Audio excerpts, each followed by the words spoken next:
आज जो सिरोही राजस्थान के जोधपुर संभाग का हिस्सा है, वो एक समय में जोधपुर का कट्टर दुश्मन बन गया था और इसके पीछे थी एक राजा की दूसरे राजा से मित्रता की सौगंध।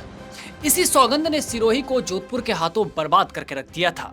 तो आज के इस एपिसोड में हम आपको सिरोही और जोधपुर से जुड़ी इसी ऐतिहासिक कहानी के बारे में बताने जा रहे हैं। नमस्कार, आप देख रहे हैं पॉलिटिकल पंचायत का खास शो सौगंध। मैं हूं आपके साथ दीपक कुमार और ये कहानी लिखी है श्वेता चौहान ने।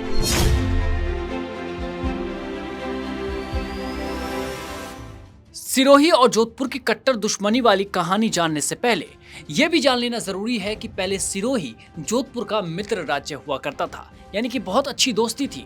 उस समय जो सिरोही था वो उसकी रियासत राजपुताने और गुजरात की सीमाओं पर स्थित थी। इस पर सांभर के चौहानों में से निकली देवड़ा चौहानों की एक पुरानी शाखा शासन किया करती थी।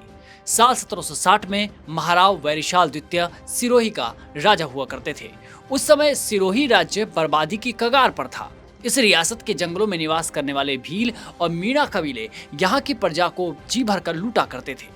वहीं सिरोही में रहने वाले सामंत और सरदार महाराव का कहना नहीं मानते थे, जिसकी वजह से राज्य की सीमा पर स्थित पालनपुर और जोधपुर राज्यों से सीमा से जुड़े झगड़े अक्सर चलते रहते थे। इसका नतीजा ये हुआ कि पालनपुर राज्य ने सिरोही राज्य के लगभग 250 गांव दबा लिए और सिरोही के पास केवल बचे 40 से 50 गांव। इन गांवों से सिरोही को इतनी आय नहीं थी, इतनी आमदनी नहीं थी कि सिरोही का राज्य अपने राज्य की रक्षा करने के लिए एक मजबूत सेना खड़ी कर सके और अपने गांव पालनपुर से वापस छीन सके। अब इस पर सिरोही के महाराव जो थे, वैरीशाल को लगता था कि राजपूत सरदार उसका साथ नहीं देंगे। इसके लिए उसने तरकीब ये निकाली कि बाहर से मकरानी, सिंधी मुसलमानों और नागाओं को बड़ी संख्या में अपनी फौज में भर्ती करना शुरू कर दिया। इसमें महाराव को 6 साल के आसपास का वक्त लगा और सेना के तैयार होते ही महाराव ने फौरन पालनपुर पर आक्रमण करने का मन बना लिया। पर महाराव को धोखा तो तब मिला जब सिरोही के राजपूत सामंत पालनपुर की सीमा में प्रवेश करते ही पालनपुर के नवाब के साथ हो गए। अब महाराव ने लड़ने की अपनी योजना टाल दी थी और अपनी राजधानी का रुख कर लिया। पर महाराव इस घटना के बाद शांत नहीं बैठा। उसने अब की बार जो है ना, बल की जगह छल से काम लेने की सोची। इसके लिए उसने राज्य के विद्रोही सरदारों के मुखिया अमर सिंह डुंगरावत को सिंधी मुसलमानों के मुखिया देसर सिंधी के हाथों मरवा दिया। इससे महाराव को एक हद तक सफलता मिली, क्योंकि अमर सिंह डुंगरावत के मरने से सिरोही राज्य के सरदारों के मनोबल में काफी गिरावट आ चुकी थी। इसके बाद साल 1792 में जब जोधपुर पर महाराजा विजय सिंह के पोते भीम सिंह का अधिकार हुआ, तो उसने राज्य के बाकी दावेदारों को मारना शुरू कर दिया। तब भीम सिंह के जो चचेरे भाई थे मान सिंह, उन्होंने सिरोही राज्य में शरण लेने के लिए अपने पुत्र छत्र सिंह को महाराजा वैरीशाल के पास भेजा। पर वैरीशाल भीम सिंह की मित्रता की सौगंध से बंधा हुआ था, इसलिए उसने मान सिंह की मदद करने से मना कर दिया। पर इस ऐतिहासिक कहानी का मोड़ तब बदल गया जब साल 1803 में जोधपुर नरेश भीम सिंह की मृत्यु हुई और जोधपुर का नया नरेश बना मान सिंह। उन्हें वो सब कुछ याद था, सिरोही के महाराव के पास अपने बेटे को भेजना, जान बचाने के लिए शरण मांगना और महाराव का मना करना। तो अब मौका था सिरोही से इन सब का बदला लेने का। मान सिंह ने वैरीशाल को दंडित करने के लिए जोधपुर राज्य की सेना को सिरोही पर आक्रमण करने के लिए भेजा। इस सेना ने सिरोही राज्य को जमकर लूटा, पर इस पर भी जोधपुर नरेश मान सिंह का गुस्सा शांत नहीं हुआ। यही वजह रही कि मान सिंह आजीवन सिरोही राज्य को लूटता रहा। मान सिंह की महत्वाकांक्षा ये थी कि सिरोही मारवाड़ का हिस्सा बने, लेकिन उसकी ये ख्वाहिश पूरी ना हो सकी। फिर साल 1812 में मान सिंह की सेना ने सिरोही को घेरा और जी भर कर लूटपाट भी की। पर इस समय तक महाराज वैरीशाल का निधन हो चुका था और सिरोही राज्य की कमान उदय भान के हाथों में थी। इसी समय का एक किस्सा है। कहते हैं कि एक बार साल 1813 में सिरोही का महाराव उदय भान अपने छोटे भाई शिव सिंह के साथ सोरो की यात्रा को गया। मार्ग में पाली नगर में ठहरा और वहां वैश्याओं का नाच गाना देखने में रम गया। पाली के राठौड़ हाकिम ने जोधपुर नरेश मान सिंह को यह गुप्त सूचना दी कि महाराव उदय भान पाली में ठहरा हुआ है।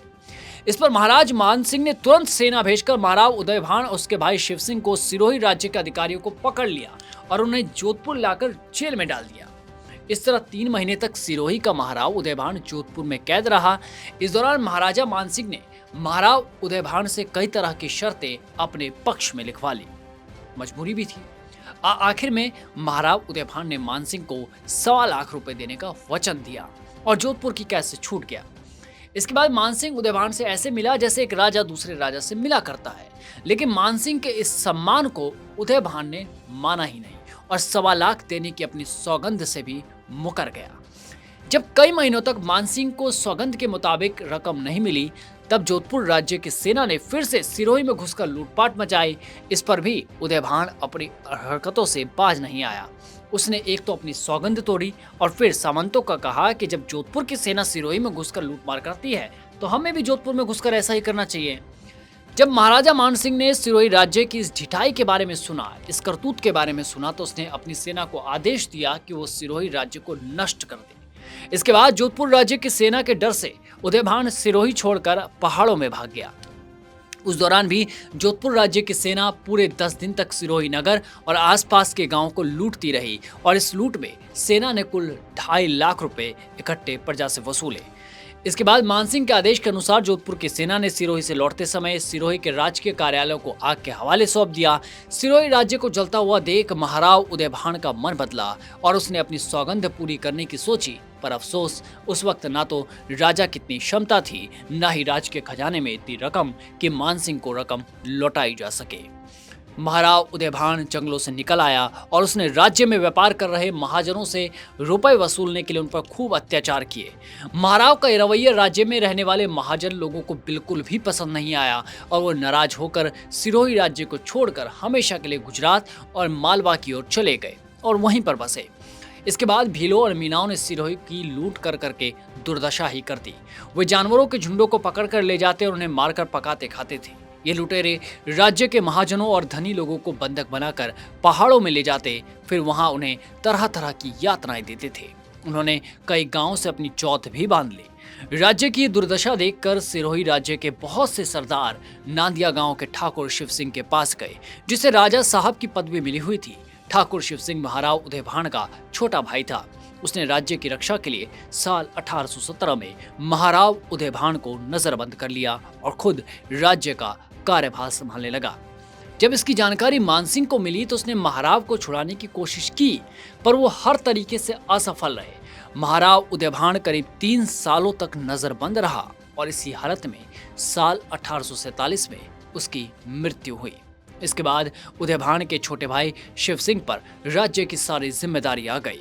इससे पहले भी वे इस जिम्मेदारी को संभाल रहा था, लेकिन उसने अपने बड़े के रहते खुद को महाराव कभी नहीं कहा। वहीं सिरोही और जोधपुर की इस ऐतिहासिक कहानी में एक कड़ी ये भी है कि महाराव शिव सिंह ने जोधपुर के उस अत्याचार को याद रखा और उसे कभी जोधपुर का हिस्सा ना मानते हुए हमेशा आजाद माना।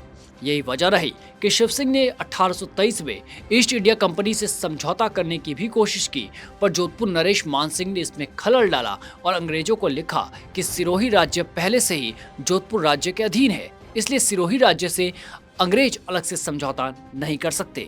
बाद में कर्नल टॉड ने जोधपुर नरेश मानसिंह के इस दावे को ठुकरा दिया और कर्नल टॉड की अनुशंसा पर ईस्ट इंडिया कंपनी ने सिरोही राज्य के साथ अलग से संधि की और इस तरह सिरोही के भीतरी और बाहरी मामलों की रक्षा की जिम्मेदारी पूर्व इंडिया कंपनी के हाथों में आ तो गई।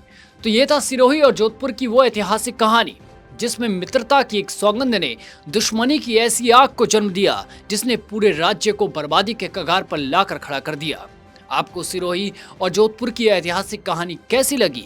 क्या महाराव का फैसला सही था, वही इस विनाश की जड़ बना? अपनी राय कमेंट बॉक्स में जरूर रखें और अगर आप चैनल पर नए हैं तो पॉलिटिकल पंचायत को सब्सक्राइब करना ना भूलें। नमस्कार।